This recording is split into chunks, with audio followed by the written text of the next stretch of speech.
നമസ്കാരം, സിറ്റി ന്യൂസിലേക്ക് സ്വാഗതം. കൊശോറുമൂല ദേശപോഷിണി വായനശാല ആൻഡ് ഗ്രന്ഥാലയ കെട്ടിടത്തിന്റെ 1ാം നിലയുടെ നിർമ്മാണ പ്രവൃത്തി ഉദ്ഘാടനം നടന്നു.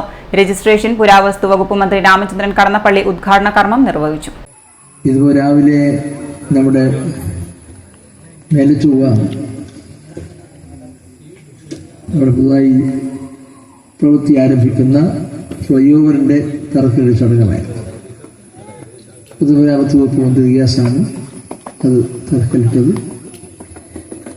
ഞാനായിരുന്നു ചടങ്ങിൽ അധ്യക്ഷൻ. ഈ പരിപാടികൾ ഉൾപ്പെടെ വിവിധ കാര്യങ്ങൾ നമ്മുടെ നിയോജകർ നടക്കുകയാണ്.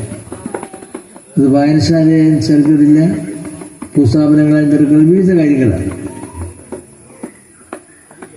അതുപോലെ തന്നെ നമ്മുടെ കാട്ടിൽ ജംഗ്ഷനിൽ വരുന്നു 138 കോടി രൂപയുടെ ബഡ്ജറ്റിലൂടെ ഫ്ലൈ ഓവർ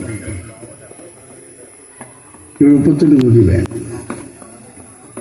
നമ്മൾ താഴ്ച വായനശാല തൊട്ട് സ്പിന്നിവലിൻ്റെ ഗേറ്റ് വരെയുള്ള ഒരു റോഡ് 23 കോടി നേരത്തെ സാങ്ഷൻ ചെയ്തതാണ്.